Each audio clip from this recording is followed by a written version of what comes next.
మంచిది. క్రీస్తునందు ప్రియమైన సహోదరి సహోదరులరా, ప్రభునామంలో మీ అందరికీ వందనాలు. ప్రభు మనల్ని ప్రేమించి ప్రేరేపించి ఈ ప్రత్యేక సభ సంవత్సరాంతంలో ప్రత్యేక సభ జరుపుకోవడానికి ప్రభు మనకిచ్చిన అవకాశాన్ని బట్టి దేవుణ్ణి స్తుతిస్తున్నాను. నన్ను మరోసారి మీ మధ్యకు సాదరంగా ఆహ్వానించిన బాబు తుమ్మల సత్యం గారికి, అలాగే కుటుంబానికి, సంఘానికి, సంఘస్థులందరికీ నా ప్రత్యేక ధన్యవాదాలు తెలియజేస్తున్నాను. మరి ఇప్పుడే చెప్పినట్టుగా అందరూ బిజీగా ఉండే టైం ఇది. సంవత్సరాంతం అంటే కొనుగోళ్ళు, మరి ఇంకా రకరకాల ఏర్పాట్లు ఇంట్లో జరుగుతాయి. ఆ బిజీలో ఉన్నప్పటికీ కూడా దేవుని సన్నిధికి రావాలని మీరు ఆశపడ్డం అనేది ఒక ప్రత్యేకతే. నేను మా సంఘంలో ఇలా చెప్తాను, వారాంతపు ఈ సంవత్సరాంతపు సభలు ఏమైనా ఉంటే అవి బీసెన్ రోడ్లో పెట్టుకుంటే బాగుంటుంది. రెండు పనులు ఒక దెబ్బకు రెండు పెట్టాలన్నట్టు, అటు కొనుగోళ్ళు ఇటు వాక్యం వినడం రెండు జరుగుతాయి. పెద్ద పెద్ద సంచులతో వస్తారు కదండి, బాగా కలర్ఫుల్గా వస్తారు, హుషారుగా వస్తారు, చలాకీగా వస్తారు, తప్పకుండా వస్తారు. కనుక ఈసారి ప్లాన్ చేస్తే మంచిది బాబు. ఒక హాల్ బుక్ చేయగలిగితే హాయిగా పెట్టుకోవచ్చు అనుకుంటాం. ఎందుకంటే అందరూ బీసెంట్ రోడ్ మనసుతో ఉంటారు ఈ కాలంలో, ఈ ఎండింగ్. ఇక రేపు దాటితే ఇక నూతన సంవత్సరం మనకు వస్తున్నది కనుక సహజం. అయితే మన ఏకాగ్రత, మన లేఖనాల ఎడల దేవుని వాక్యం ఎడల ఉంచడం అనేది మనకి ఎంతైనా దీవెనకరం. ఈ సమయంలో దైవ గ్రంథమైన బైబిల్లో నుండి కీర్తన గ్రంథం చూడండి, 91వ కీర్తన చూద్దాం. కీర్తనల గ్రంథం 91వ కీర్తన మొదటి 6 వచనాలు ఒక విడతగాను, 14 నుండి 16 వరకు రెండో విడతగాను చదువుకుందాం. మహోన్నతుని చాటు నివసించబడే సర్వశక్తి నీడను విశ్రమించువాడు ఆయనే నాకు ఆశ్రయము, నా కోట, నేను నమ్ముకును నా దేవుడని నేను యెహోవాను గురించి చెప్పుచున్నాను. వేటగాని ఊరిలో నుండి ఆయన నిన్ను విడిపించును, నాశనకరమైన తెగులు రాకుండా నిన్ను రక్షించును. ఆయన తన రెక్కలతో నిన్ను కప్పును, ఆయన రెక్కల క్రింద నీకు ఆశ్రయం కలుగును. ఆయన సత్యము కేడమును డాలునయ్యున్నది. రాత్రి వేళకు భయమునకైను, పగటి వేళ ఎగురు బాణమునకైను, చీకట్లో సంచరించు తెగులనకైను, మధ్యాహ్నమందు పాడు చేయి రోగమునకైను నీవు భయపడకుందువు. తర్వాత 14 నుండి, అతడు నన్ను ప్రేమించున్నాడు గనుక నేను అతని తప్పించేదను, అతడు నా నామమును ఎరిగినవాడు గనుక నేను అతని ఘనపరిచేదను. అతడు నాకు మొరపెట్టగా నేను అతనికి ఉత్తరమిచ్చేదను, శ్రమలో నేను అతనికి తోడై ఉండేదను, అతన్ని విడిపించి అతన్ని గొప్ప చేసేదను, దీర్ఘాయువు చేత అతన్ని తృప్తిపరిచేదను, నా రక్షణ అతనికి చూపించేదను. ప్రార్థన. ప్రేమగల తండ్రి, కృపగల దేవ, మీకు వందనాలు, స్తోత్రాలు, స్తుతులు చెల్లిస్తున్నాం. 12 నెలలు ఖర్చు పెట్టాం. చివరి కాలంలో ఈ సంవత్సరానికి సంబంధించిన చివరి దినాలు మేము గడుపుతూ మీ సన్నిధికి వచ్చాం. ఇంతకాలం మీరు కాపాడుతూ వచ్చారు. అందరు బట్టి మిమ్మల్ని స్తుతిస్తున్నాం.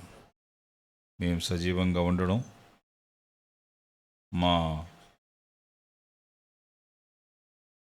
మా తెలివితేటలు, మా జ్ఞానం, మా జాగ్రత్త, మేము మింగే మందులు, తీసుకునే వైద్యం కానే కాదని ఎరిగిన వాళ్ళం మీరు కేవలం బ్రతికించారు. వైద్యులు కూడా లేకపోతున్నారు, మందుల షాపుల వాళ్ళు కూడా లేకపోతున్నారు, ఫార్మసీ కంపెనీ ఓనర్స్ కూడా కనుమరుగవుతున్నారు. మేమెంత మాత్రం. అందుచేత మీ కృప మమ్మల్ని బ్రతికిస్తూ ఇంతకాలం తీసుకుని వచ్చింది. అందుకు మేము కృతజ్ఞత కలిగి ఉండునట్లుగా మీ సహాయం మాకు అనుగ్రహించండి. చదవబడిన వాక్య భాగాలను దీవించండి తండ్రి. ధ్యానిస్తుండగా ప్రభువా, పరధ్యానాన్ని తొలగించి ఏకాగ్రత అనుగ్రహించి లేఖనాలు శ్రద్ధగా విని బుద్ధిగా జీవించడానికి మీ ఆత్మ సహాయం మాకు ప్రసాదించమని యేసు నామంలో ప్రార్థించి వేడుకుంటున్నాం తండ్రి, ఆమేన్. ప్రియమైన సహోదరి సహోదరులరా, మనం చదువుకున్న ఈ కీర్తన లేక కీర్తనలోని వాక్య భాగాలు ఇది మోషే కీర్తనగా గుర్తించబడింది. 90వ కీర్తన 91 ఒకే కీర్తనగా జంట కీర్తనలుగా గుర్తించగలం. ఈ 150 కీర్తనల్లో దావీదు వ్రాసిన కీర్తనలు 77, మిగిలిన కీర్తనలు మోషే వ్రాశాడు. కుమారుడైన సొలొమోను వ్రాశాడు, ఏతాము రాశాడు, ఏలాము రాశాడు, ఆ తర్వాత కోరవ్ కుమారులు రాశారు, ఆసాపు రాశాడు. ఈ విధంగా వివిధ రచయితల కీర్తనల సంకలనమే యావత్ కీర్తనల గ్రంథం. మనం చదువుకున్న ఈ అధ్యాయం 91వ కీర్తనలో 2 భాగాలుగా మనం చదువుకున్నాం. 2 భాగాలలో 2 సర్వనామాలు ప్రధానంగా మనకు కనిపిస్తున్నాయి. మొదటి 6 వచనంలో ఒక సర్వనామం ఏమిటిది? ఆయనే, ఆయన, ఆయన, ఆయన అనే మాటలు కనిపిస్తున్నాయి. ఆయన. ఆ తర్వాత 14 నుండి 16 వచనాల్లో మరొక సర్వనామం కనిపిస్తుంది. అదేమిటి? అతడు. అంచేత ఈ కీర్తనకు ఒక టైటిల్ ఇస్తే ఆయన, అతడు. ఆయన ఆయన అయితే అతడు ఇతడు అన్నమాట, అంటే మనం అని భావించాలి. దేవుడు మానవుడు ఈ రెంటి మధ్య జరిగిన నడిచిన కీర్తన ఇది. ఆయన అతడు అంటే మనము దేవుడు అన్నమాట. మన వ్యవహారం ఇద్దరి మధ్య జరుగుతుంది. దేవునికి మనకు మధ్య ఉండే జీవన క్రమం మనది. దేవుడనే మాట చెప్పకుండా బతకలేం. దేవుని ప్రస్తావన లేకుండా మనం జీవించలేం. దేవుడు మనకు పరిచయమైన లగాయితూ మన జీవన శైలి పూర్తిగా మారింది.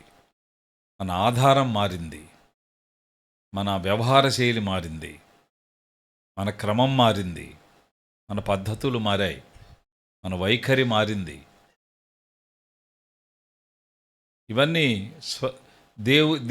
దైవ సంబంధమైన వైఖరిగా, దైవ సంబంధమైన జీవనశైలిగా, దైవ సంబంధమైన క్రమంగా మనం జీవిస్తున్నాం. కనుక మన జీవితం దేవునికి మనకు మధ్య స్పష్టంగా నడుస్తున్న ఒక స్పష్టమైన జీవితం అని చెప్పాలి. దేవునితో మనకున్న ప్రయోజనాలు చెప్పబడ్డాయి. ఇక్కడ రెండవది దేవుని వాగ్దానాలు కూడా చెప్పబడ్డాయి. ఆయనలో 2 ఉన్నాయి. ఒకటి ప్రయోజనాలు ఉన్నాయి, రెండవది వాగ్దానాలు ఉన్నాయి. దేవుడు ప్రయోజనకారి.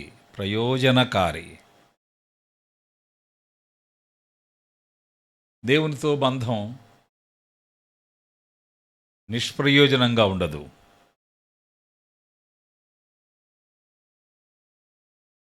దేవుని నమ్ముకున్నానండి, చాలా నష్టపోయాను అని ఎవరు చెప్పడానికి వీల్లేదు.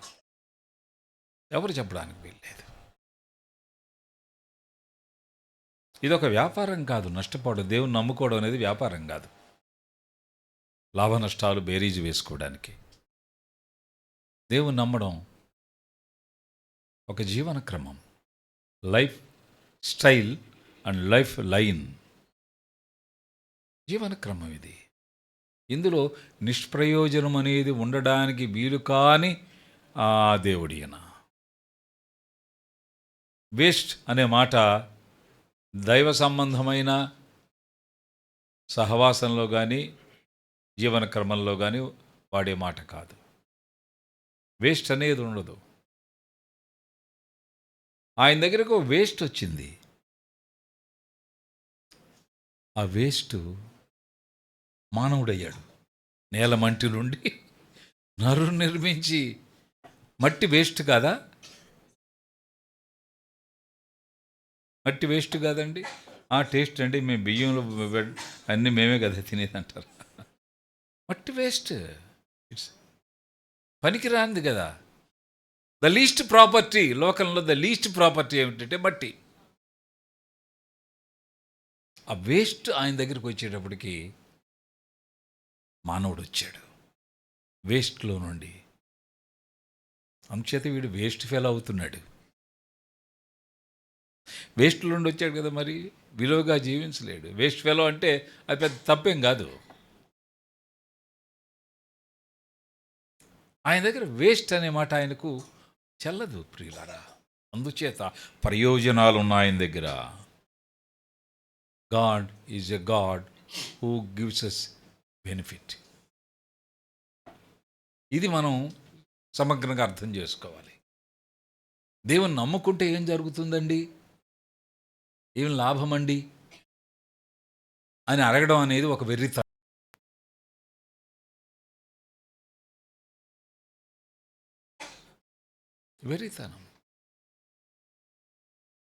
ఇది జీవితం.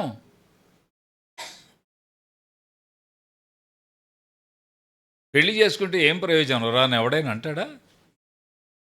ఆ మాట అంటే వాడంత నిష్ప్రయోజకుడు మరొకడు ఉండడు. పెళ్ళి అనేది జీవితం. It's a life. దేవుణ్ణి నమ్మడం కూడా జీవితం. నమ్మని వారిది కూడా జీవితమే, కానీ నమ్మని జీవితం అది. దేవుడు లేని జీవితం అది. అందులో క్రమం ఉండదు, నీతి ఉండదు, నిజాయితీ ఉండదు, నిక్కచ్చితనం ఉండదు, యథార్థత ఉండదు, ఖచ్చితత్వం ఉండదు, ముక్కుసూటి విధానం ఉండదు.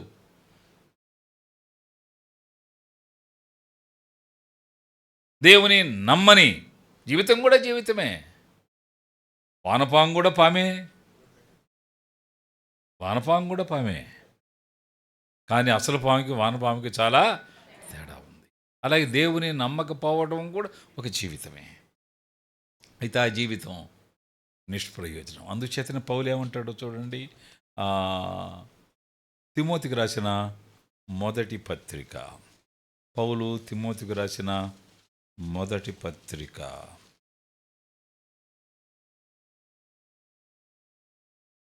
మొదటి పత్రికలో నేను ఒకప్పుడు ఇలాంటి వాణ్ణి అని అంటాడు. పూర్వము దోషకుడును హింసకుడును హానికరుడనైన నన్ను అని అంటున్నాడు. అంతేకాకుండా పౌలు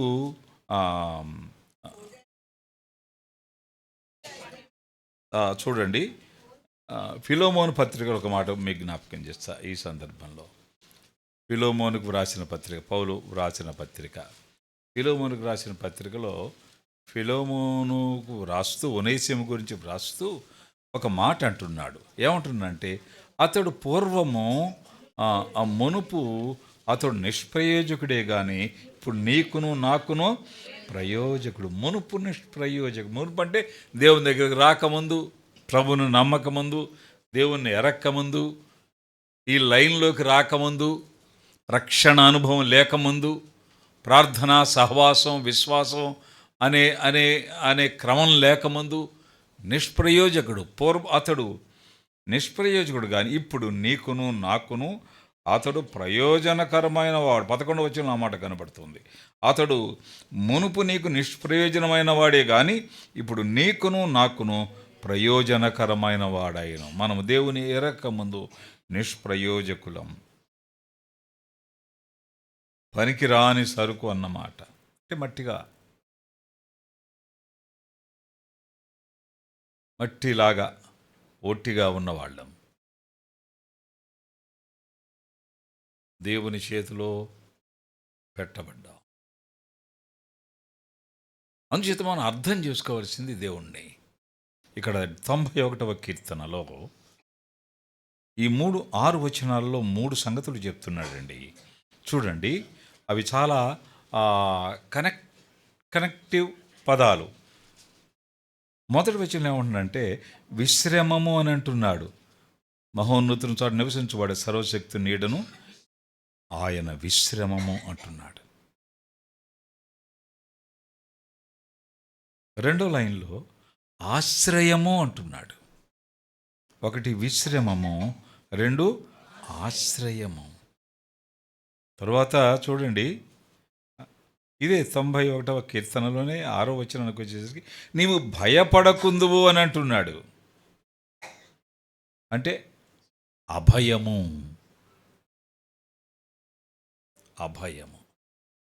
ముఖారాలతో చెప్పబడ్డ 3 మాటలు. 1 విశ్రమము, 2 ఆశ్రయము, 3 అభయము. ఇవి దేవుని దగ్గర ప్రయోజనాలు. ఈ 2024వ సంవత్సరం అంతట్లో మనం ఇప్పటి వరకు వీటిని చవిచూచిన అనుభవంలో ఉన్నాం.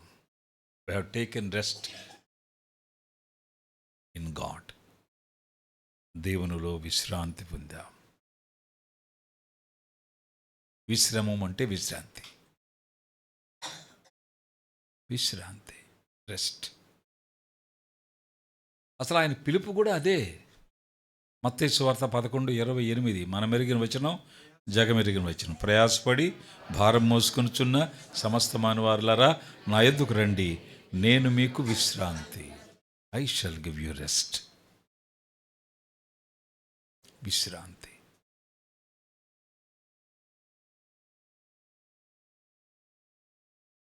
అదే ఉద్యోగం, అదే ఆదాయం, అదే కుటుంబం, అదే జీవనం, ఇన్కమ్ తేడా లేదు. అదే దేవుని నమ్మకముందు అదే, నమ్మిన తర్వాత అదే. అయితే దేవుని దగ్గర రాకముందు అదే పరిస్థితి, కానీ విశ్రాంతి లేదు. మరి ఏముందండి, గొర్రె తోక బెత్తిడి అన్నట్టుంది, చేతికి మూతికి అన్నట్టుందండి. Life is hand to mouth. కష్టపడుతున్నాను, ఎలా వస్తున్నాయో ఎలా పోతున్నాయో అర్థం కాలేదు, ఇలాగే మిగిలిపోయాను. ఆర్థికమైన అంశాలతో బేరీ చేసుకున్నాను. నా వెనక వచ్చాడండి అతను, నాకంటే తర్వాత జూనియర్ అతను, చూడండి ఆయన మేడ మీద మేడ కట్టి కోట్లు కూడబెట్టినట్టు కామందు అయ్యాడు. నేను ఇక్కడ మందులు మింగుతూ కూర్చున్నాను అని బాధపడేవాళ్ళు లోకంలో చాలామంది ఉన్నారు. విశ్రాంతి చాలా ఖరీదైంది. అది సంపాదన మీద రాదు. Income is unable to give a state of rest. విశ్రాంతి ఇవ్వలేదు. లేకపోతే ఉన్నవాళ్ళు కోటికి పడగలేని వారు ఆత్మహత్యలు చేసుకున్నారు, మనకు తెలుసు, చూస్తున్నాం. కాల్చుకొని చంపుకున్నారు, మనం చూస్తున్నాం. డబ్బులు లెక్క పెట్టడానికి కంప్యూటర్ల చేతకాలి, కంప్యూటర్లు చేతులు ఎత్తే కొందరు భారతదేశంలో ఉన్నాయి. నెమ్మది లేదు.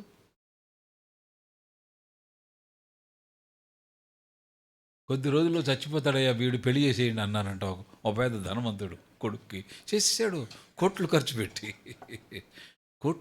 పెట్టి చేశాడు. ఖర్చు పెట్టి నెమ్మది లేదు.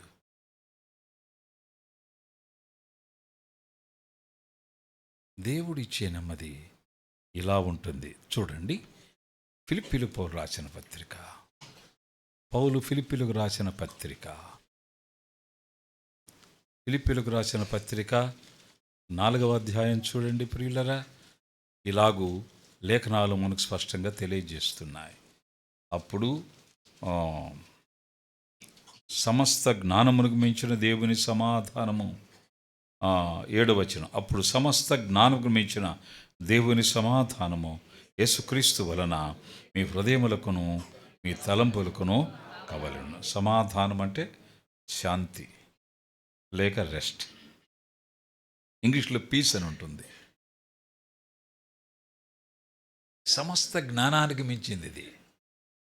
Man's wisdom cannot understand the rest that given by God. దేవుడిచ్చే ఆ విశ్రాంతి, ఇది మీకు ఎలా సాధ్యమండి? ఎవరు చెప్పలేరు. ఇది ఏఐ కంటే కూడా, ఏఐ కూడా అర్థం అవుద్దేమో మనకి, ఆర్టిఫిషియల్ ఇంటెలిజెన్స్ కూడా కొంత అర్థం అవుతుందేమో, కానీ ఇది అర్థం కాదు. ఇది ఎలా సాధ్యం మీకు? ఇంతకుముందు ఎడాపెడా సంపాదించారు, ఇప్పుడు అలాంటి జీవితాన్ని మానేశారు, అన్నీ మానేశారు, ఆదాయాలే అసలు లెక్క చేయడం లేదు మీరు. అయినా సమృద్ధిగా ఉన్నారే, సంతోషంగా ఉన్నారే. ఇంత వస్తున్నా మాకు లేదు ఆ సంతోషం, ఆ సమాధానం లేదు మాకు. ఇది ఎక్కడి నుంచి వస్తుంది? సమస్త జ్ఞానానికి మించిన దేవుని peace that beyond all understanding. సమస్త జ్ఞానానికి మించిన దేవుని సమాధానం. మానవ జ్ఞానము దీన్ని పసిగట్టలేదు. అందుచేత మనం దేవుని దగ్గర ఆగాలి. స్టాప్ అండ్ ప్రొసీడ్ కాదు, ఇది స్టాప్ అంతే. దేవుని దగ్గర ఆగిన సంవత్సరమేనా ఇది మనకు 2024? ఆగి ఉంటే ఇవి మనవే. ఒకటి విశ్రమము, విశ్రాంతి, rest, the rest that passeth all understanding. సమస్త జ్ఞానానికి మించిన దేవుని సమాధానం. ఆయన విశ్రాంతి దాత, విశ్రాంతి దూత. ఆయన విశ్రాంతి దూత, అపవాది మరణదూత. వాడు మరణం యొక్క బలము గలవానగన అపవాదిని మరణం ద్వారా నశింపజేయుటకు, జీవితకాలమంతయు మరణ భయము చేత దాస్యముకు లోబడిన మనం విడిపించటకు ఆయన కూడా రక్తమాంసంలో, అదే క్రిస్మస్ మనం జరుపుకున్నాం. క్రిస్మస్ జరుపుకున్నాం ఆయన ఈ లోకానికి వచ్చాడని.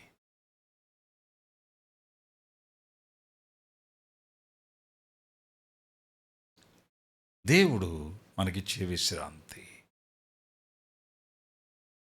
అనూహ్యం, అనిర్వచనీయం, అనన్యం, అసామాన్యం.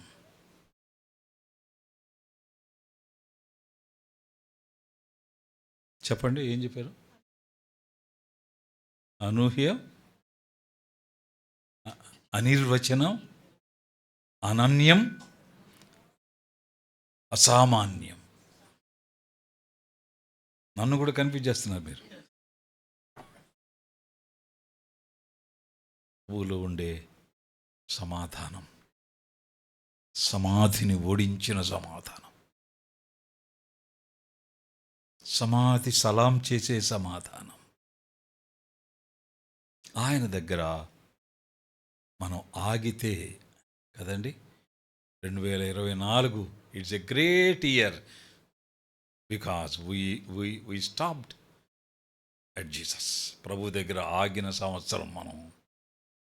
ఆయన దాటి వెళ్ళడానికి వీలు కాలేదు నాకు అని చెప్పగలమా? In any issue, in any matter. ఆయన దాటి I could not cross the cross of Jesus Christ. I could not cross the cross of Jesus Christ. యేసుక్రీస్తు దగ్గర ఆగిన ఒక సమూహం మనం. We are the people of multitude were stopped at Jesus Christ. ప్రభు దగ్గర ఆగాం. ఎన్నో ప్రాంతాలు తిరిగాం, తిప్పలు పడ్డాం, కింద పడ్డాం, మీద పడ్డాం, ప్రయాణం చేశాం, పనులు చేశాం, రకరకాల వ్యాపారాలు చేశాం,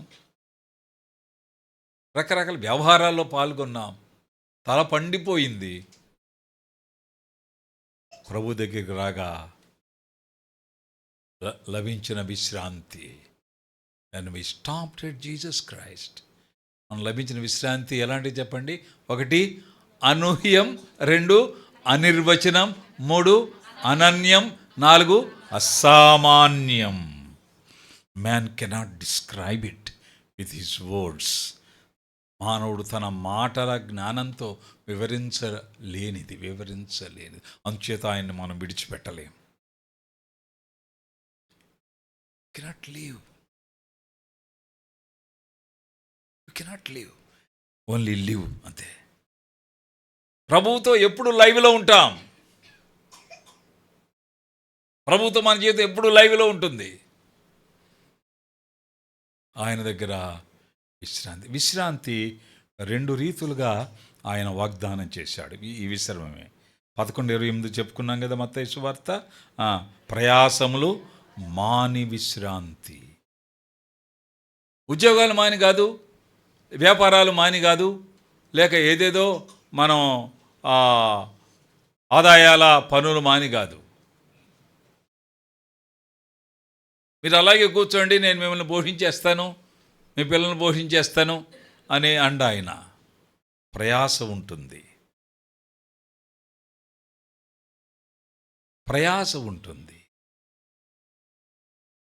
ప్రయాసములు మాని విశ్రాంతి.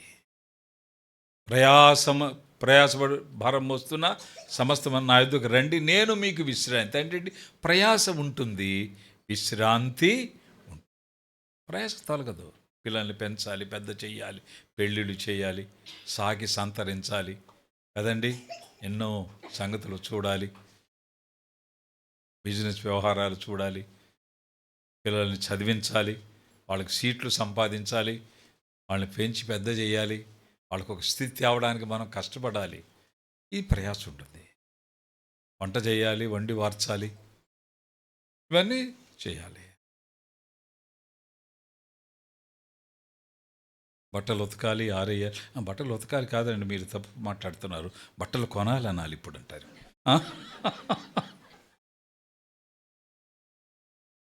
ఇవన్నీ మామూలే, ఇవి పోవు. అయితే విశ్రాంతి ఉంటుంది. దిస్ ఈజ్ ద మిస్టరీ అండి. ఇది మర్మం, ఇది మర్మం. ప్రయాసములలోని విశ్రాంతి ఇది. 14:13 ప్రకటన గ్రంథంలో ఏముంది?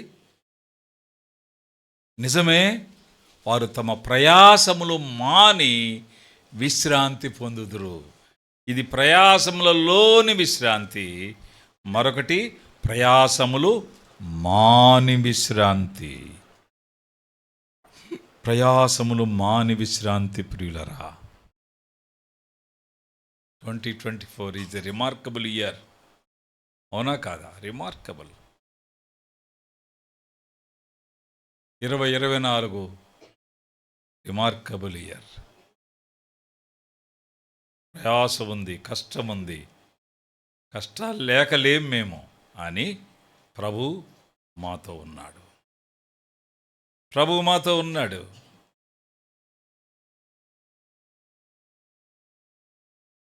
కష్టాలు పోవడం అనే దానికంటే కూడా కష్టాలలో ప్రభు మనతో ఉండడం, అది ఒక థ్రిల్లింగ్ ఎక్స్పీరియన్స్. థ్రిల్లింగ్. మనం సాధారణంగా ఈ పోవాలి పోవాలి పోవాలి అని అనుకుంటా. ప్రభువా నేను భరించలేకపోతున్నానని ప్రార్థన చేశాడు పౌలు. పౌలుతో ప్రభు ఏం చెప్పాడు? నా కృప నీకు చాలు. పోద్దని చెప్పలా, నేను నీతో ఉంటానయ్యా. నేను నీతో ఉంటే ఏమవుద్దో తెలుసా? చూడండి, ప్రభు చెప్పాడు అన్నమాట. మత్తయి సువార్త. ప్రభు మనతో ఉంటే ఏమవుతుందో ఇక్కడ మనకు స్పష్టంగా అర్థమవుతుంది. 25వ అధ్యాయం చూడండి. 25వ అధ్యాయం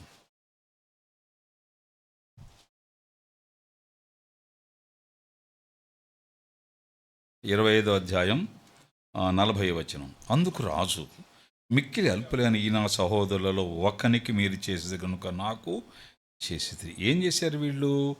ఆకలి కొన్నారు, ఆహారం లభించింది. దాహం ఇచ్చారు, దప్పికొన్నప్పుడు. పరదేశిగా ఉంటే చేర్చుకున్నారు, బట్టలు ఇచ్చారు. ఆ తర్వాత రోగంతో ఉంటే దర్శించారు, చెరసాల్లో ఉంటే దర్శించారు. అది మీరు చేశారు కదా, అది నాకు చేయడం. ఎలాగా? నేను వారితో ఉన్నాను. అంటే ప్రభువు చెప్పేది ఏమిటంటే, నీకు నొప్పా? ఆ నొప్పి నాదిగా భావించు. నువ్వు you feel that the pain is mine.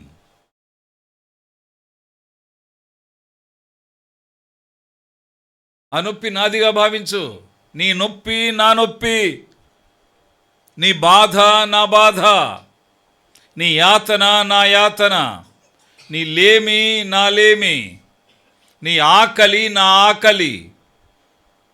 ఇది గొప్ప, పోవడం గొప్ప అండి. ఆకలి లేకుండా ట్యాబ్లెట్ ఇవ్వడానికి ట్యాబ్లెట్ మింగడం గొప్ప, ఆకలికి అన్నం తిని ఆకలి తీర్చుకోవడం గొప్ప. ఏది గొప్ప అండి? ఆయన మనతో ఉండడం, ఇట్స్ ఎ గ్రేట్ థింగ్. ఆయన మనతో ఉంటే మామూలుగా ఉండడు. మనమన్నీ ఆయన తీసుకుంటాడు. మనమన్నీ ఆయన అందుచేత మనకు విశ్రాంతి, మనకు విశ్రాంతి.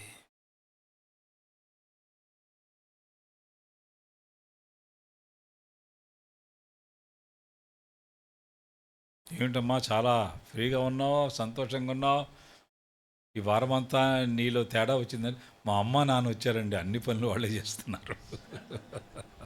విశ్రాంతి. ఆయన మన అమ్మ నాన్న, ప్రభు మన అమ్మ నాన్న, ఆయన చేస్తాడని, ఆయన స్వీకరిస్తాడు. ఈ అండర్స్టాండింగ్ ఉండాలండి. మన ప్రభుని విడిచిపెట్టలేము. We cannot leave, we cannot leave. అందుచేత ఆయనలో విశ్రాంతి. రెండో మాట, రెండవ వచనం ఏం రాయబడింది? ఆయనే నాకు ఆశ్రయము. He is my shelter. ఆశ్రయం.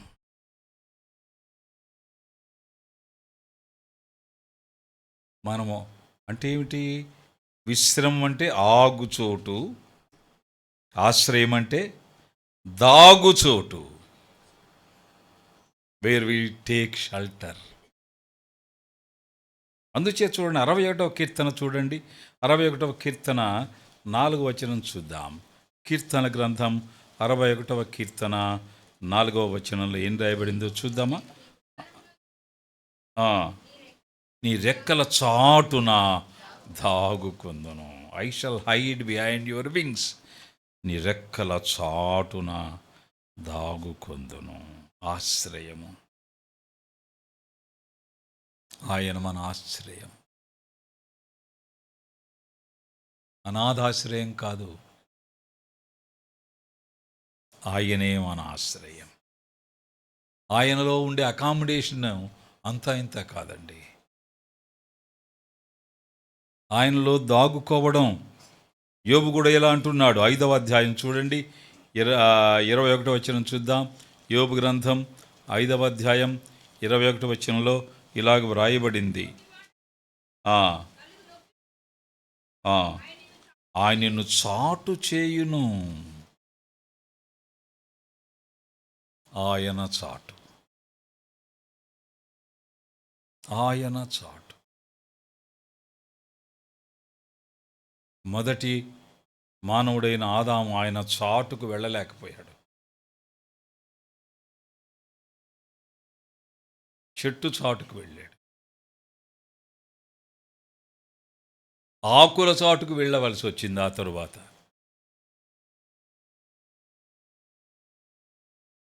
ఆకుల చాటు ఎంతవరకు ఉంటుందండి?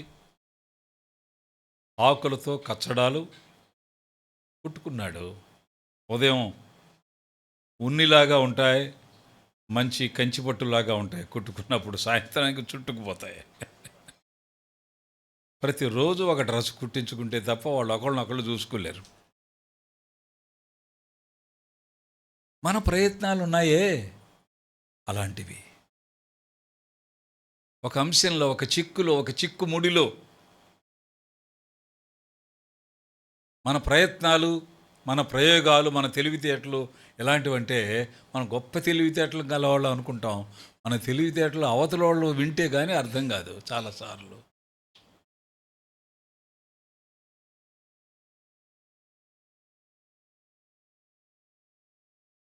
మన తెలివితేటలు ఎట్లా ఉంటాయంటే, ఒక ఇంట్లో దొంగలు పడ్డారంట.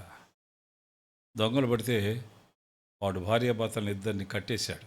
ఇలాంటి 2 స్తంభాలు ఉన్నాయి, కట్టేసి తాళాలు ఇవ్వండి అన్నాడు. ఇవ్వకపోతే పొట్టల్లో పొడుస్తాయి అన్నాడు. ఇచ్చాడు. కరెంట్ లేదు. కరెంటు ఉండకూడదు కదా, వాళ్ళు లైటింగ్లో బయట వాళ్ళు చూస్తారు కదా. కరెంట్ ఆపేశారు. అప్పుడు వీడిని, రేయ్ చేయి చాపు అన్నాడు. చాపుతావా పొట్టలో పొడవమంటావు? చాపాడు. అప్పుడు దీపం ముట్టించి అరిచేయి మీద దీపం పెట్టాడు దొంగడు. కదలకుండా పట్టుకో, కడుపులో పొడి చేస్తా అని బీరో డోర్ తీస్తా, తాళాలు తిప్పుతా, కదలకుండా పట్టుకో, కదిలేవా కడుపులో పొడుస్తా అంటే అలా పట్టుకున్నాడు. వాడు తాళాలు తీసుకుని సరుకు అంతా కట్టుకొని భుజాన్ని వేసుకుని వెళ్ళిపోయాడు. ఈ కట్టుకున్న తర్వాత కట్లు విప్పుకున్నారు ఇద్దరు. ఏదో కష్టపడి కింద పడి మీద పడి భార్య అంటుంది, కట్లన్నీ ఓడి, నాకు ఏం మనిషిపోయా నువ్వు, అజ్ఞానివి, బొరలేనోడివి, ఉన్న డబ్బులన్నీ నగలన్నీ పట్టుకుపోతే చూస్తూ ఉన్నావు, ఎదురు తిరగలేకపోయావు. ఏం మగడు అయ్యా నువ్వు అని ఆమె కంటతడి పెట్టుకుని ఏడుస్తూ ఉంది. అప్పుడు ఈయన అన్న అంట, పిచ్చితానా, నేను తెలివి తక్కువ అనుకుంటున్నావా? తెలివి తక్కువ నువ్వు ఉన్నావు, ఆస్తి అంతా పోయింది కదా, తెలివి ఎక్కడుంది నీకు? బొరలేనుడివి, తెలివి తక్కువడు అంటే, పిచ్చిదాన్ని నీకు తెలియదు నేను చేసిన పని, అలాంటి పని చేశాను అంట. ఏంటయ్యా నువ్వు చేసిన పని? ఏం చేశానా? చేయి చాపమన్నాడా? చాపా. దీపం పెట్టాడా? పెట్టాడు. కదపొద్దన్నాడా? నేనేం చేశా? వాడు అటు తిరగనిచ్చి కదిపా. వాడికి తెలియలా. ఇదంటూ వీడి తెలివి. ఎంత గొప్ప తెలివినోడండి వీడు. మన తెలివితేటలు అలా ఉంటాయి చాలాసార్లు. మానవ జ్ఞానం మనల్ని ముంచుతుందండి, నిలువున ముంచుతుంది. మన తెలివి మన భార్యకు కానీ తెలియదు. ఆమెను అడిగితే పుస్తకం, మన తెలివి టెక్స్ట్ బుక్ అంతా ఆమె దగ్గర ఉంటుంది. ఎన్నో పేజీలో ఏముందో బాగా తెలుసు. మన తెలివి తెల్లారినట్టే ఉంటుంది. దేవుని దగ్గర అండి మనకు, ఆయన్ని ఆశ్రయించాలి. We have to take a shelter at Jesus. ఆయన నా ఆశ్రయము. ఆయన చాటుకు వెళ్ళాలి. ఆయన చాటుకు వెళ్ళాలి. ఆయన చాటున ఉంటే ఏదన్నా రాయి రప్ప తగిలితే ముందు ఎవరికి తగులుతుంది? ఆయనకు తగులుతుంది. నా దాగుచోటు నీవే, శ్రమలో నీవు నన్ను తప్పించదవు అంటున్నాడు కీర్తనకారుడు. అందుచేత ఒకటి చెప్పండి, ఒకటి విశ్రమము, రెండు ఆశ్రయము. ఆయన మన ఆశ్రయం. దేవుడే నా ఆశ్రయము, దివ్యమైన దుర్గము అని పాడుకుంటున్నాం. ఆయన మన ఆశ్రయం, ఆయన మన షెల్టర్, ఆయన మన నివాసం. అందుచేతనే మోషేనే ఈ మాట అంటున్నాడు. చూడండి 90 కీర్తనలు ఏమంటున్నాడు చూద్దాం. లేక 91:9 వచనం. యెహోవా నీవే నా ఆశ్రయమని నీవు మహోన్నత దేవుని నీకు నివాస స్థలముగా చేసుకుని ఉన్నావు. మన నివాస స్థలం ఆయన. అక్కడ తప్పకుండా ఆయనలో ఒక చిన్న ముక్క కొనుక్కోవాలండి మనం.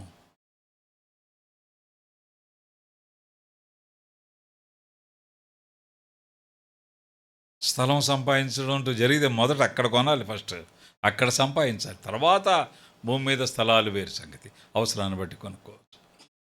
ఇన్ని కలిగి ఉండి అక్కడ లేకపోతే అది వెర్రితనం అవుతుంది. మోషే అందరికీ స్థలాలు ఇచ్చాడు, ఆయనకి లేదు. మోషే అందరికీ ఇళ్ల పట్టాలు ఇచ్చారు, ఇంటి నెంబర్లు ఇచ్చాడు, ఫ్లాట్ నెంబర్లు ఇచ్చాడు, అందరికి ఇచ్చాడు. మోషేకి లేదు. మోషే అన్నా ఏమిటన్నా మీ ఇంటి నెంబర్ ఎంత అంటే, నా ఇంటి నెంబర్ దేవుడయ్యా, ఆయన నా నివాస స్థలము. ఈజ్ మై, ఆయన నా నివాస స్థలం. ప్రియులారా, అందుచేత ఎన్ని ఆకాశ హర్మ్యాలు మనకు ఉంటే ఉండొచ్చుగాక భూమి మీద, కానీ ఈ లోకాన్ని విడిచేంత ఎక్కడుంటాం మనం? ఒక చోటు ఉండాలి మనకు. మోషే అంటున్నాడు, ఆయన నా నివాస. ఈ భూమి మీద కూడా ఆయన మన నివాస స్థలంగానే ఉంటాడు. అందుచేత మనం ఏది జరిగినా రిఫర్ చేస్తాం ఎవరిని? దేవుణ్ణి. We refer God.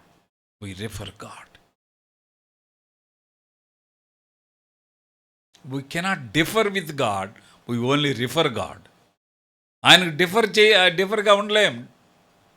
We don't differ with God. అది ఏదైనా, అది ఏమైనా, అది ఎంతదైనా, we spell out the name of Jesus Christ. అది 2024 అనుభవం ఉంది. Our experience of 2024 should be this. ఒకటి, ఆయన నా విశ్రమము. రెండు, ఆశ్రయము. Is my shelter. మూడో మాట చూడండి, ఏంది? భయపడకుందువు. రాత్రివేళ కలుగు భయమునకైనను, బాణమునకైనను, చీకట్లో సంచి తెగులనకైనను, మధ్యాహ్నం మందు పాడు చే రోగమునకైన నీవు భయపడకుందువు. భయం.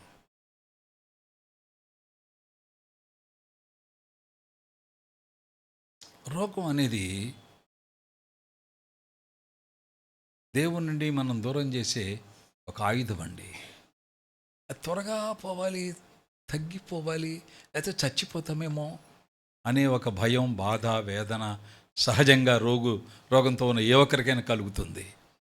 ఇది సహజం. అందుచేత ఇప్పుడు ఏం చేస్తున్నారు, దాన్ని ఆసరాగా తీసుకుని దాని మీద ఎక్కువ ట్రోల్ అవుతున్నాయి అన్నీ కూడా. ఆ రోగాన్ని వైరల్ చేస్తున్నారు.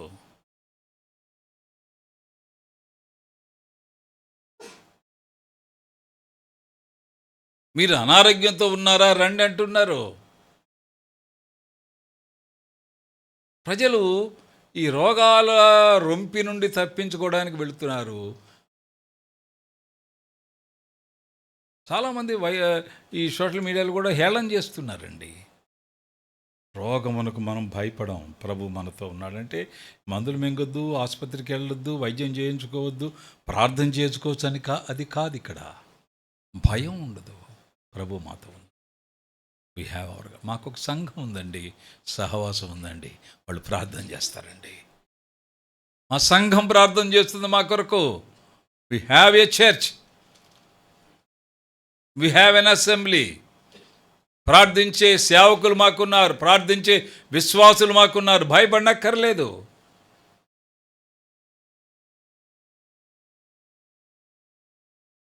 ఆయన మన ధైర్యం. మన ధైర్యం ఏమిటంటే యేసుక్రీస్తు. పరిస్థితులు అసలు చేతులు జారిపోయినట్టుగా ఉంటుంది కానీ జారదు. ఇది గమనించాలి. మన వెర్రితనాన్ని బట్టి దేవుడు మనల్ని ఇబ్బంది పెట్టడు. వీడు వెర్రోడు, వీడు ఇబ్బంది పడాలని ఆయన అలా చేయడు. మనం వెర్రోళ్ళమే, నిజంగా వెర్రి వెంగళపలమే. పెద్ద జ్ఞానం పెద్దగా మనకు లేదు.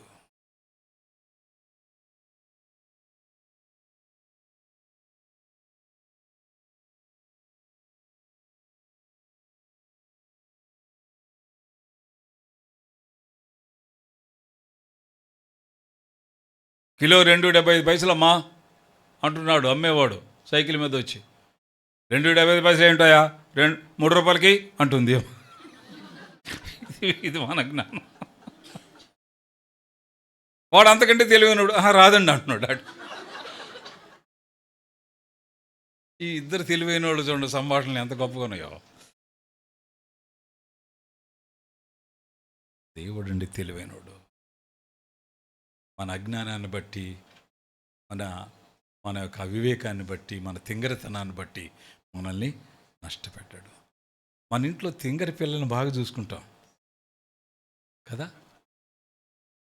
తింగరోళ్ళకు ఉండేటువంటి ఆ ప్రోటోకాల్ మామూలుగా ఉండదు వాళ్ళకి. రా నాన్న రా రా రా. ఆ దున్నపోతులు ఒక నువ్వు తినలేవరా అని మంచిగా ఉన్నవాళ్ళు అంటారు. ఈ తింగరోళ్ళు రా రా నేను ముద్దులు పెడతారు. మనం తింగరోళ్ళం కావచ్చు, దేవుడు జ్ఞాని. మన తింగరితనాన్ని బట్టి, తెలివి తక్కువతనాన్ని బట్టి, మనకు ఆలోచనలాగా ఇలా చేసి ఉంటే బాగుండేదండి అలా అనుకోవడానికి వెళ్ళేది. మన దేవుని పిల్లలం. God shall guide us in a proper manner. పొరపాటుగా నడిపించడం ఆయన. గుర్తుపెట్టుకోండి ఈ మాట మీరు.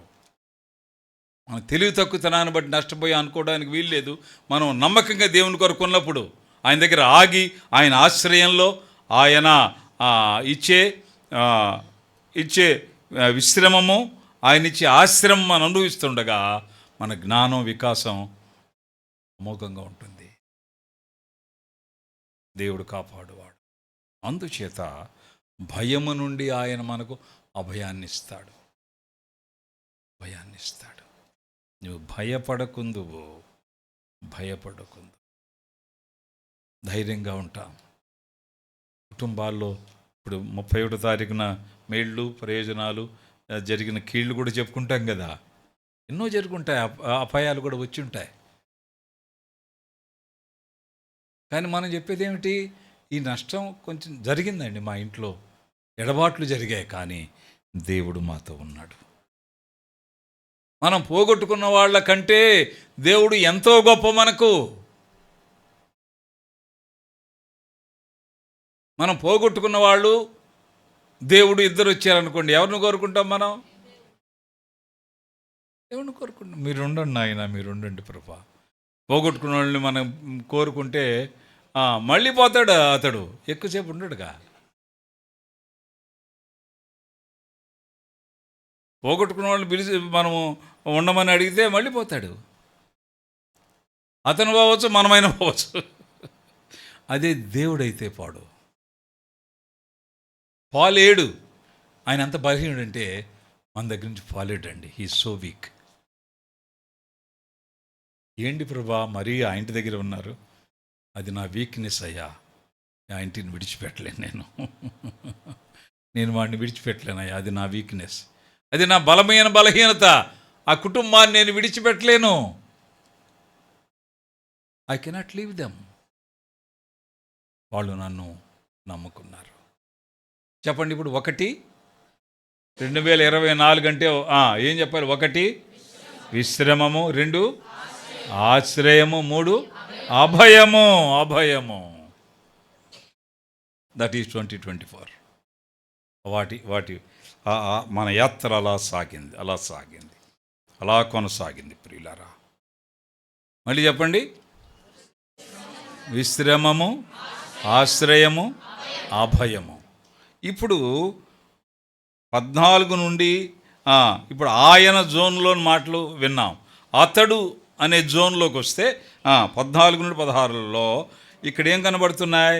వాగ్దానము కనబడుతుంది. వాగ్దానము, ప్రామిసెస్ కదా. రేపు లాగుడు పీకుడు కదండి. ఏమిటన్నా ఈ లాగుడు పీకుడు?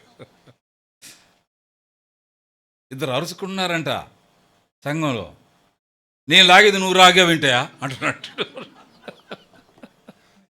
ఇది లాగుడు పీకుడు కాక ఇంకేంటండి? నేను లాగేదండి, ముందుగా వచ్చి లాగేశాడు. లాగుడు పీకుడు ఇలాగే ఉంటుంది. వాగ్దానం ఎక్స్పైర్ కాదండి, ఎక్స్పైర్ అవ్వదు. ఎక్స్పైర్కి వాగ్దానం ఎట్లా అవుద్ది? దేవుని వాగ్దానం ఎట్లా అవుద్ది? 1 సంవత్సరం తర్వాత ఎక్స్పైర్ అయిపోద్దా? మనం ఎక్స్పైర్ అవుతాం. మనకి ఎక్స్పైర్ అయ్యే అవకాశం ఉంది, కానీ వాగ్దానం ఎక్స్పైర్ కాదు. వాగ్దానం ఎందులోంచి? ఇందాక చెప్పాడు కదా సేవకుడు, బైబిల్లో నుండి. అవి నిత్య సత్యాలు, ఎవర్ లాస్టింగ్. నేను నీకు తోడైందో వచ్చింది అనుకోండి ఒకళ్ళకి, అంటే ఈ సంవత్సరంకైనా,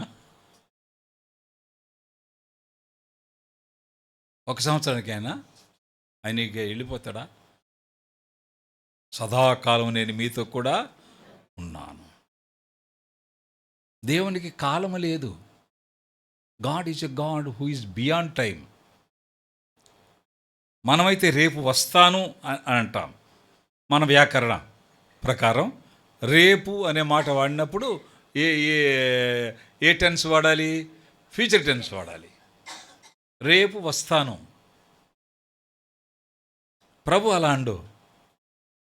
రేపు ఉంటాను కాదు ఆయన అనేది, ఉన్నాను అంటాడు. అది దట్ ఈస్ గాడ్స్ లాంగ్వేజ్. రేపు మీతో ఉన్నాను.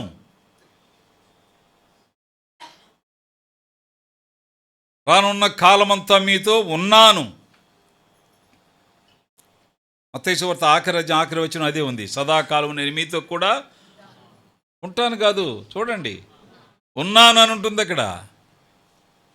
ఉంటాను అని ఉంటే ఆ బైబిల్ మార్చేయండి. ఉన్నాను.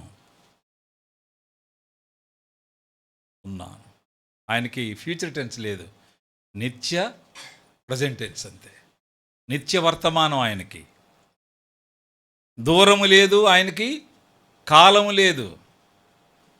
దూరము కాలము ఆయన సంగతులు కాదు. అది మనకు దూరం ఉంది, మనకు కాలం ఉంది. అంచేతన మనం ప్రార్థన చేయాలంటే మైక్ సౌండ్ పెంచేయాల్సిన పని లేదు. అంటే ఆయన ఎక్కడో ఆకాశంలో ఉంటే ఆయన కొట్టాలరా ఈ సౌండ్ వెళ్ళి. ఆయన కొట్టమే కానీ పోలీసు వాళ్ళు వచ్చి కొడతారు ఇక్కడ. అక్కర్లా, ఆయన పక్కనే ఉన్నాడు ఒకడు మన పక్కన. వాడితో మాట్లాడాలంటే మైకుని యాంప్లిఫైర్ కావాలండి. వాడు పక్కనే ఉన్నాడు. వాడితో మాట్లాడడానికి మైక్ ఎందుకు, యాంప్లిఫైర్ ఎందుకు, ఈ సిస్టము, ఈ స్టూడియో బాక్స్ ఎన్ని ఉండాలా? దేవుడు పక్కనే ఉన్నాడండి. ఎందుకు అరుపులు కేకలు అల్లరి?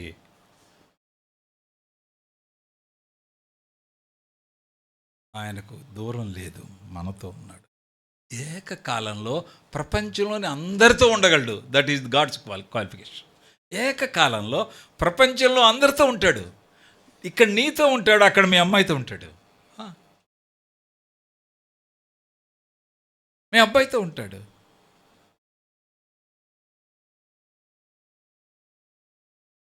ఎప్పుడు వస్తాడమ్మా బస్సు అందిద్దో ఆయనకి దేవునికి రావడానికి నా దగ్గరికి అంటాను కుదరదు. ఆయన అన్ని కాలాల్లో అన్ని దూరాల్లో ఏకకాలంలో ఉంటాడు. ఆయన ఆ గొప్ప దేవుణ్ణి మనం నమ్ముకున్నాం. దేవునికి స్తోత్రం. ప్రభు మనకి ఇప్పుడు వాగ్దానం ఇస్తున్నాడు. God is giving us promise. Promise promise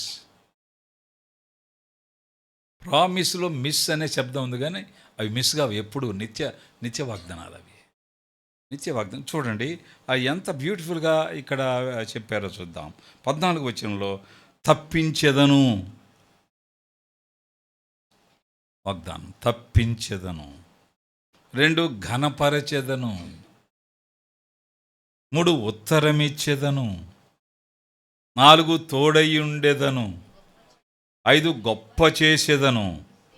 6 తృప్తిపరిచేదను. 7 రక్షణ అతనికి చూపింది. 7 ప్యాకేజ్.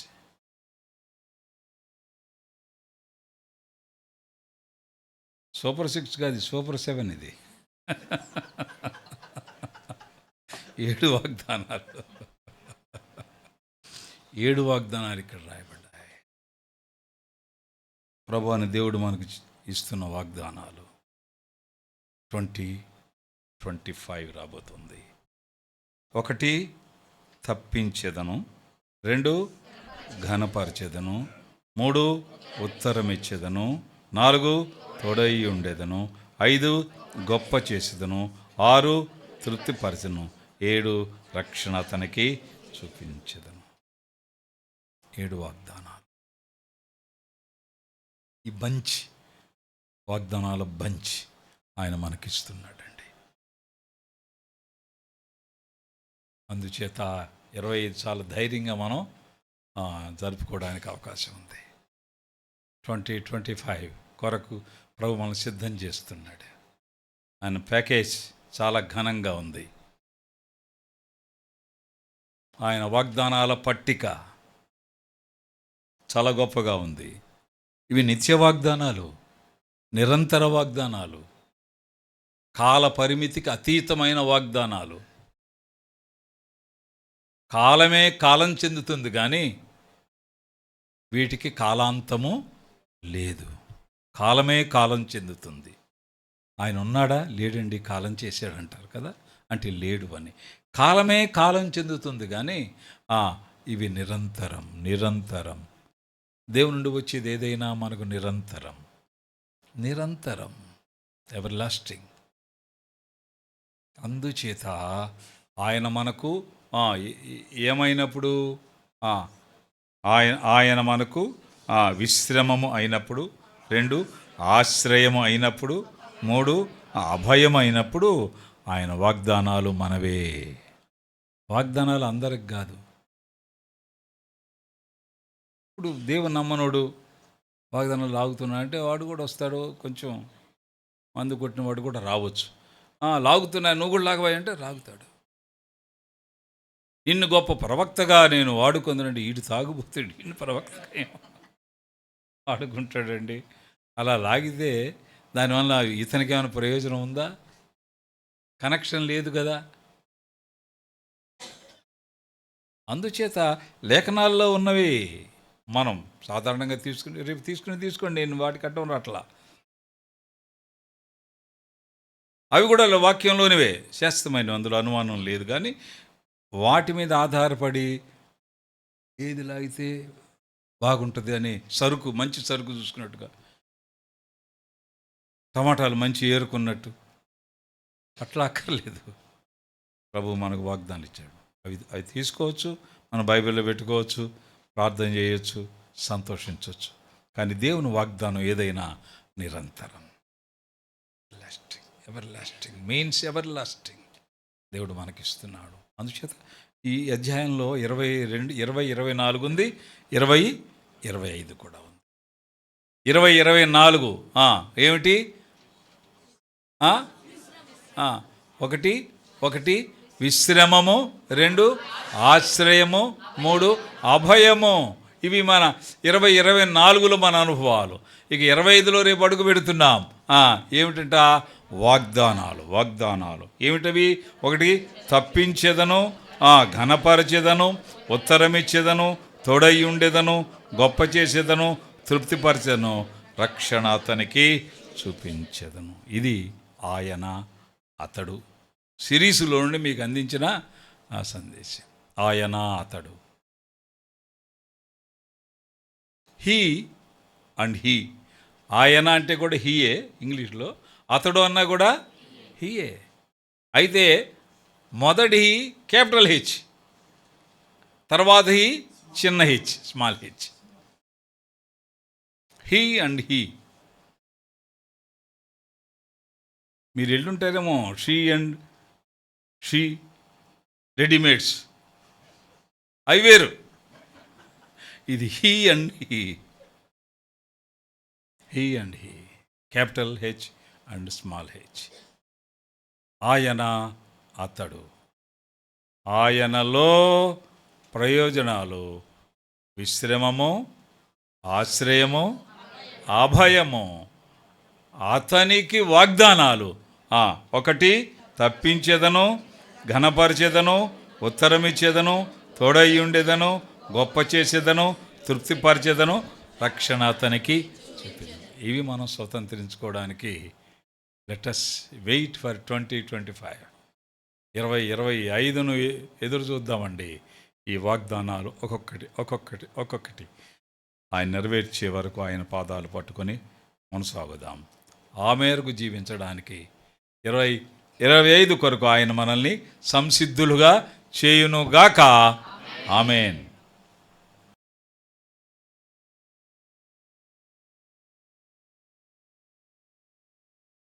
కొందన్నారు. మీరు అనుగ్రహించిన లేఖనాలను బట్టి స్తుతులు చెల్లిస్తున్నాం. లేఖన సారం రంజుగా ఉంది, రమణీయంగా ఉంది. నా నాయన, తేనె కంటే, జుంటి తేనెల ధారల కంటే మధురంగా ఉన్నాయి. నా నాయన, పాలు తేనెలు ప్రవహించినట్టుగా ఉన్నాయి. నా నాయన, నా తండ్రి, మీ లేఖనాలు అలాంటివని మేము సంతోషిస్తున్నాం. మీరు ప్రయోజనాలు, మీ వాగ్దానాలు మేము ధ్యానం చేశాం. ఆ మేరకు 25 కొరకు ఎదురు చూడడంలో మీ సహాయం దయచేయండి. మీ ఆశీర్వాదం ఆలకించిన ప్రతి ఒక్కరికి ఆరోపిస్తూ యేసు నామంలో స్తుతించి ప్రార్థించి వేడుకుంటున్నాం తండ్రి. ఆమేన్. Happy new year.